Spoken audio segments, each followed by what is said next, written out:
a gravar. Então, gente, na letra A nós temos...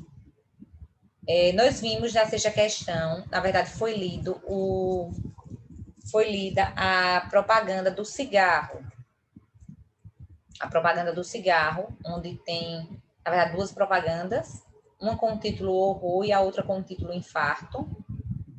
E a letra A diz: eles têm o mesmo objetivo do anúncio do Rolex. Esses dois anúncios acima têm o mesmo objetivo do Rolex. O objetivo do Rolex era vender o relógio. E essa do cigarro, o objetivo é vender com essa propaganda? Aí é mais para proteger as pessoas, alertar. Um aviso. É uma antipropaganda, né? É tipo uma antipropaganda. Porque normalmente, quando você quer vender um produto, você vai fazer uma propaganda dele. Vai dizer que ele é bom, que é isso, que é aquilo, para que as pessoas comprem. Já no caso do cigarro, acontece uma antipropaganda. Uma antipropaganda do produto vendido, que é o cigarro. É ao contrário. É ao contrário. Então, não tem o mesmo objetivo. Enquanto o objetivo é vender, no outro o objetivo é alertar. O objetivo do cigarro não é vender. Até porque se fosse vender, não teria esse tipo de imagem na frente.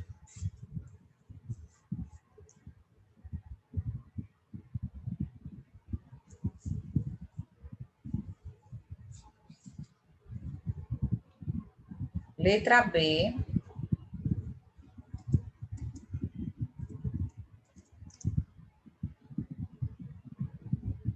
Nesses dois anúncios, qual é o sentido do verbo advertir? Qual é o sentido? O verbo advertir é o mesmo que o quê? Alertar. Alertar, avisar, né? Alertar ou avisar.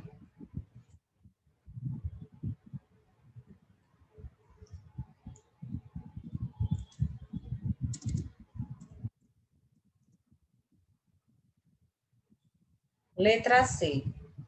Transcreva a frase que, nesses anúncios, expressa uma ordem ao consumidor do produto.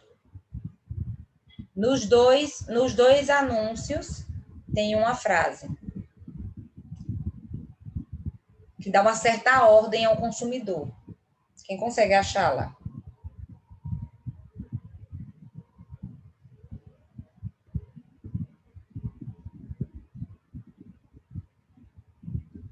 Qual é a ordem dada, gente?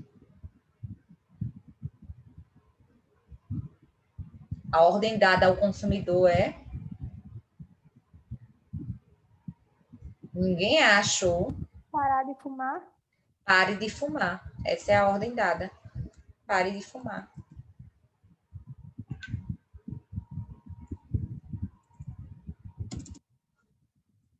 Deixa eu ver se tem. No anúncio que abre o capítulo, vimos que o anunciante é uma famosa marca de relógios de luxo. Qual é o anunciante dos textos acima? Quem é que anuncia os textos acima?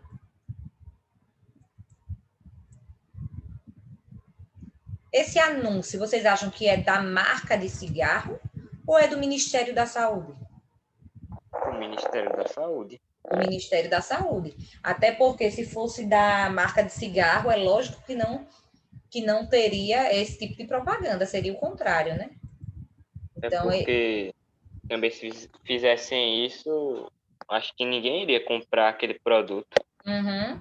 Então, nos cigarros tem aquele tipo de propaganda, gente, essa antipropaganda, porque o Ministério da Saúde obriga, você pode vender, mas quem comprar vai comprar sabendo os riscos que isso causa.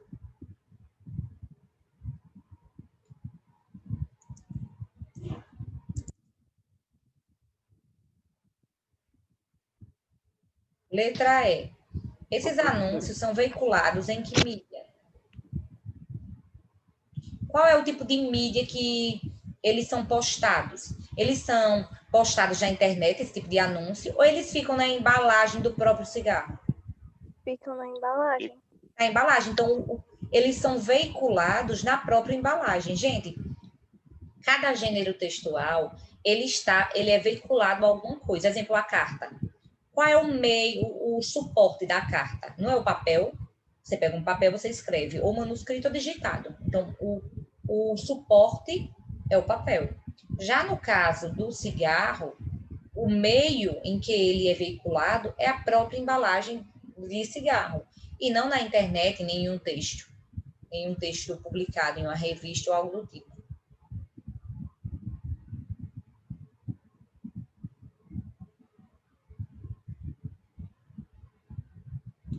Letra E.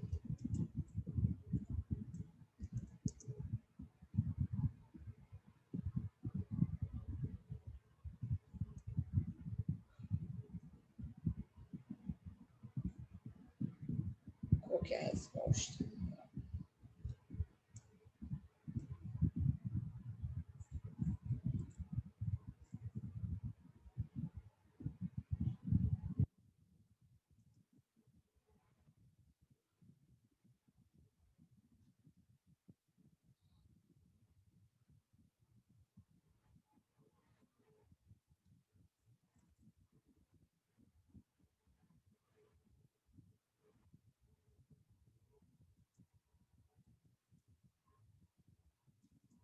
Letra F. Alguém poderia fazer a leitura?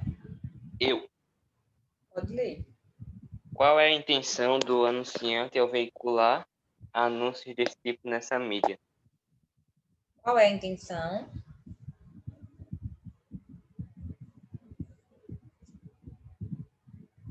Proteger as pessoas? A intenção do Ministério da Saúde é proteger as pessoas. É o que mais? É chamar a atenção de quem fuma, né? Para o tipo de situação chocante que acontece. Avisar que isso pode prejudicar eles. Avisar, deixar claro, né, que isso pode prejudicar eles.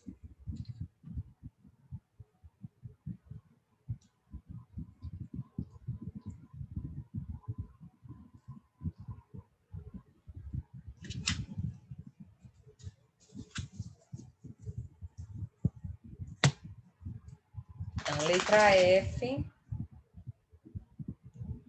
Letra G.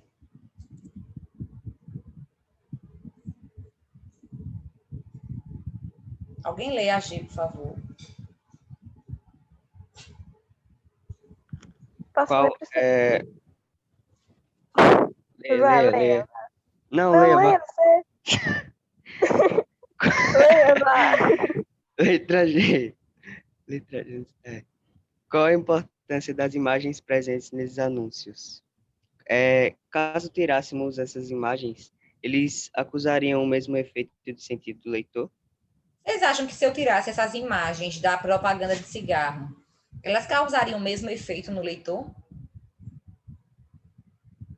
Gente, o que é que causa mais espanto para vocês? É a frase? São as palavras ou a imagem? A imagem. A imagem. Para mim, é a imagem.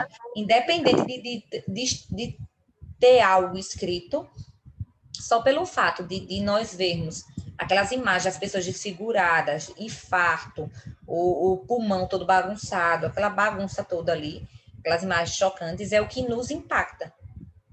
Então, as imagens, elas têm o objetivo de chamar a atenção do fumante de forma direta. Se elas fossem retiradas, a intenção comunicativa seria prejudicada.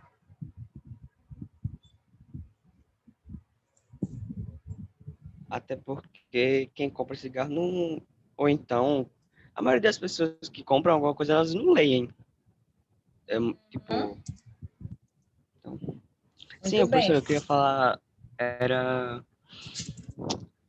A senhora acha que se começassem a colocar essas imagens e avisos em cerveja, e essas coisas que podem... Essas drogas. Nas drogas, em geral, se surtiria algum efeito? Sim, você acha que... Rapaz, eu acho que não. Eu sinceramente acho que não. Até porque, Mas, professora, como eu mesma disse, a questão do cigarro, o cigarro ele ainda é mais grave do que a bebida, porque, lógico, tudo que é vício, tudo que é vício prejudica. Digamos, eu bebo, mas eu bebo hoje e eu vou beber daqui a 15 dias, um mês. Tudo bem. Mas tem gente que bebe todos os dias. Então, o cigarro, eu não conheço ninguém que diga assim, eu vou fumar hoje e daqui a 2 meses eu fumo de novo. Quem fuma, fuma. E é com gosto. É todo dia. São maços e maços de cigarro. Então, o fumo, ele, na minha opinião, ele cria uma dependência maior. Ele cria uma dependência bem maior. E alertar para o risco é alertar para o risco tanto da saúde do fumante, quanto para a saúde do fumante passivo, da pessoa que mora na mesma casa, da pessoa que convive diariamente e inala aquela fumaça. Já a bebida seria muito difícil eu tentar convencer uma pessoa a partir da cirrose mesmo, que é uma doença, a cirrose hepática. É uma doença que ocorre quando você ingere muito álcool, prejudica o fígado e cria cirrose hepática. E eu acho que seria bem mais difícil tentar convencer alguém a partir dessas imagens, desses fatos. Então, eu acho que não teria muito efeito, não. Uhum. Finalizamos, então, a atividade. Deixa eu mandar um print logo dela para o grupo.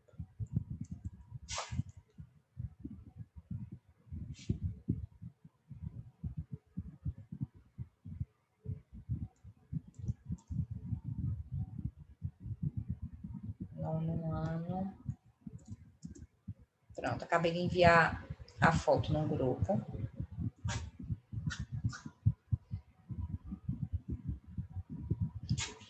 Gente, nós temos agora, na página 322, os principais processos de formação de palavras. Um dos últimos conteúdos de língua portuguesa previstos para o nono ano.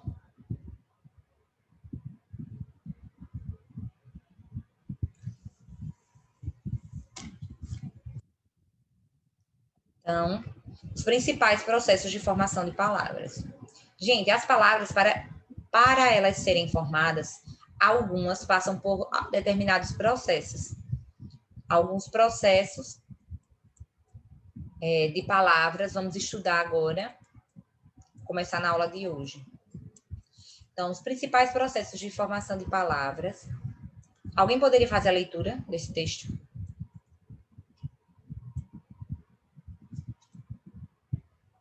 Eu? Posso eu? Pode sim. Tá bom. Principais processos de formação de palavras. Como qualquer outra língua natural, a língua portuguesa passa por um processo constante de mudança. Essas transformações são determinadas pela sociedade. Se ela muda, a língua também muda. Assim, ambas estão em constante diálogo. Isso fica bastante claro quando pensamos em palavras como internet, tablet, smartphone, etc. Elas não existiam até o instante em que o surgimento desses objetos criou a necessidade de um nome para cada um deles. Por esse motivo, podemos dizer que as mudanças sociais se refletem na língua, que cresce a partir da criação de palavras.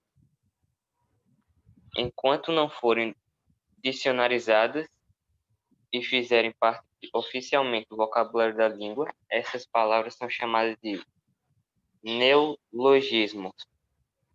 Mas atenção, com o tempo, palavras velhas podem ganhar novos significados, sendo também considerados neologismos. É o que ocorre hoje com o verbo abalar, por exemplo. Além dos sentidos tradicionais, hoje esse verbo significa também causar boa impressão, chamar a atenção das pessoas. Exemplo, essa maquiagem que você fez está abalando. Então, gente, agora lê a tira abaixo. Rapidinho aqui, Antônio. Então, observem que o que é neologismo? Neologismo é quando uma palavra ela é criada a partir de outra que existe na nossa língua. A nossa língua ela está em constante mudança. Ela não é uma língua estática. Ela é uma língua perene. O que é uma língua perene? Uma língua que está sempre em curso, está sempre em mudança. Então, algumas palavras deixam de existir, outras passam a existir, e tem outras ainda que passam a aderir um novo significado, como a palavra abalar. Antigamente, a palavra abalar ela foi criada com o propósito de dizer abalado, está triste, está sentido com aquilo. Fulano está abalado, está triste. Com o passar dos anos, não me perguntem como, porque nem eu sei e acredito que ninguém sabe responder-vos isso. Com o passar do tempo, o verbo abalar ele foi ganhando outros sentidos, como abalar no sentido de causar uma boa impressão. Eu estou abalando. Você está fechando. O verbo fechar do mesmo jeito. Fechar é trancar. É trancar. Seja temporariamente ou seja com a chave mais definitivo. Mas fechar começou a ser usado de outra forma. Para também no sentido de abalar. Não sei se vocês já viram, mas eu vejo constantemente. Menina, você fecha, viu? Você fecha. O que é isso? Quer dizer que é fechar, trancar? Não. Quer dizer que você abala, que você causa uma boa impressão. Você arrasa. Arrasar. Arrasar pode ter o sentido de... O sentido inicial de arrasar era esculhambar. Minha mãe me arrasou. Minha mãe me esculhambou. Me disse um monte de coisa. Isso é o sentido real da palavra arrasar. Mas a palavra arrasar ganhou outro sentido. Menina, tu arrasa, viu? Tá arrasando demais. Então, arrasar é causar boa impressão. Arrasar é chamar a atenção de alguém. Arrasar é, em alguns contextos, namorar muito. Depende do contexto que você quer inserir. Então, os neologismos, eles são criados a partir de outras palavras, ou eles ocorrem quando nós damos significados diferentes a palavras que existem na língua. Vamos entender melhor esse fenômeno a partir da leitura da tira. Alguém poderia fazer a leitura dessa tira? Aqui na tela não está boa a qualidade, mas... Outro texto.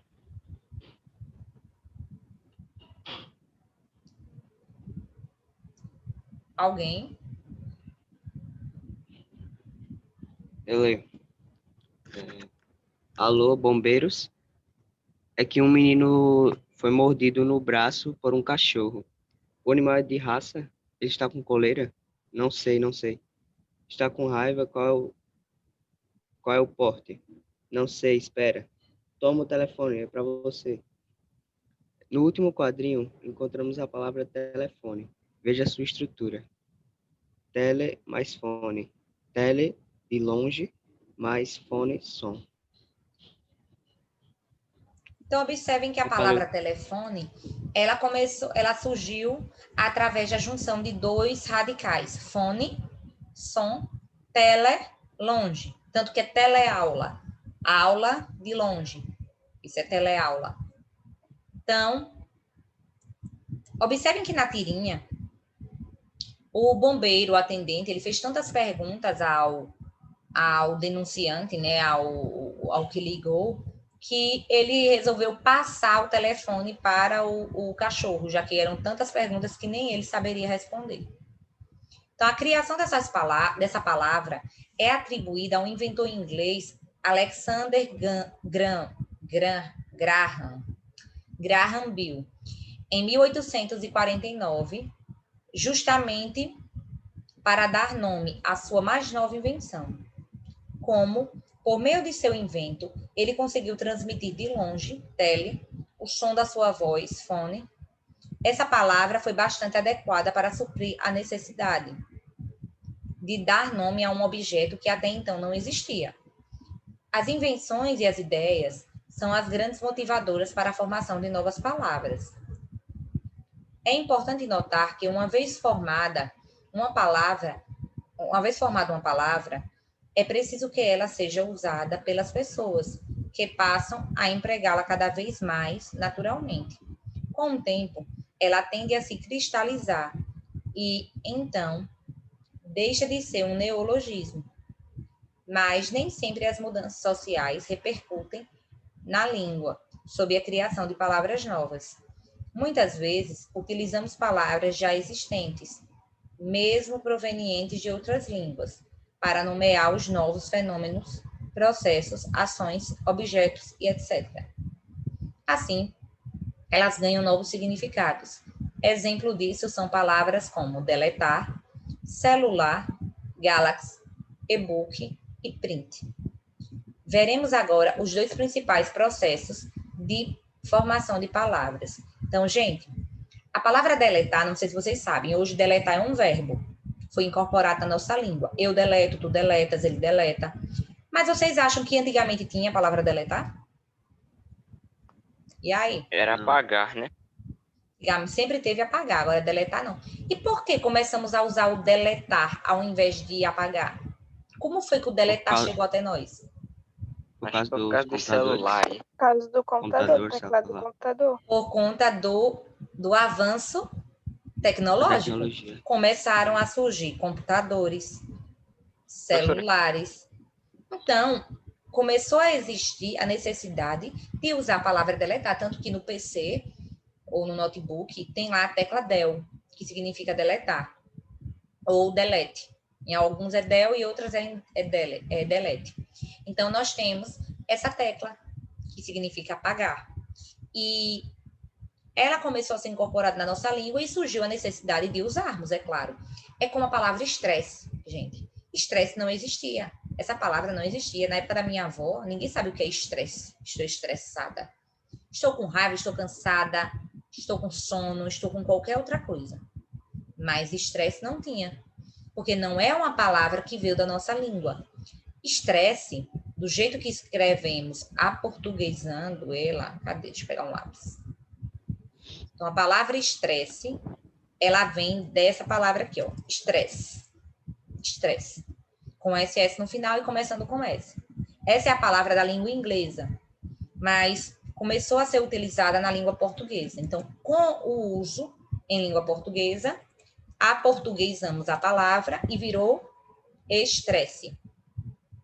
Aí tem gente que diz, professora, por que às vezes a senhora escreve o nome internet? Porque internet, com T no final, é a palavra estrangeira. Eu posso usar, só que quando eu uso, eu estou mostrando que eu estou usando a palavra estrangeira.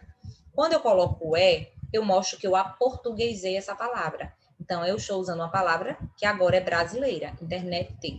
Então, existem as duas. Assim como estresse. Existe estresse, estresse. Só que uma é em português e a outra é na língua estrangeira. Então, nós temos dois processos principais de derivação de palavras. Temos a derivação, que a derivação, gente, ela é um dos principais processos de formação e um dos mais produtivos da nossa língua.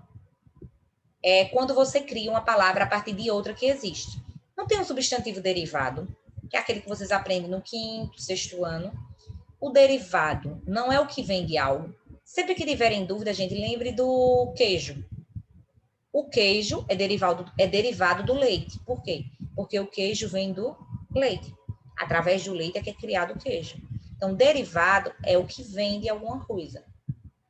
E existem vários tipos de processos de derivação. Nós temos, gente, esses principais processos de derivação, que é o por prefixação, sufixação, prefixação e sufixação, e o por parassíntese. Eu não vou explicar esses processos agora, porque eu não quero confundi-los. Já vai finalizar a aula e eu não quero confundi-los. Então, eu vou deixar para explicar, gente, não na segunda, porque como não é assunto de prova, segunda eu vou apenas aplicar revisão para vocês sobre crase e colocação pronominal. Então, na terça, quarta, quinta e sexta, eu vou terminar de explicar os processos de formação de palavras e vou finalizar com os conteúdos do livro, que é estrangeirismo e... Esqueci agora o outro. Estrangeirismo e alguma outra coisa que eu não lembro agora, fugiu da mente. Que é a diferença entre estrangeirismo e alguma outra coisa. Então, semana que vem eu finalizo esse conteúdo com vocês. Estudem para a prova apenas o fenômeno da crase e colocação pronominal, certo? Eu vou enviar no grupo, daqui a pouquinho, para o grupo, os slides de crase e de colocação pronominal que eu tenho aqui no meu computador. Deixa eu interromper e vou fazer a frequência.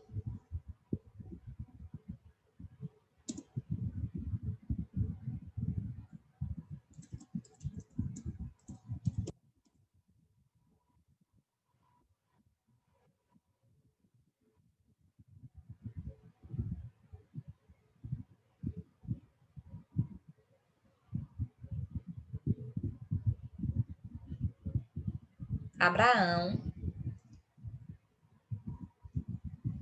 Abraão faltou.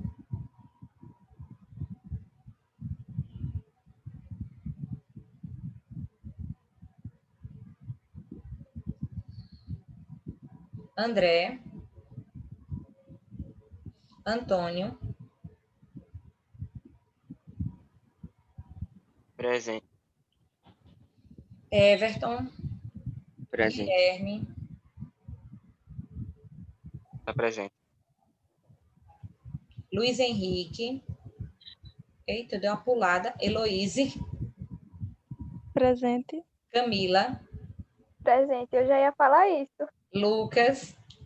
Presente. Luiz Henrique. Faltou. Mário. Está Maíla. presente. Renata Presente. e Vitória. Também presente. Então, faltaram Abraão, André e Luiz Henrique. Certo? Vou finalizar a aula, gente. Bom fim de semana para vocês. Estudem para a prova de língua portuguesa. E até segunda-feira. Viu? Tchau, tchau.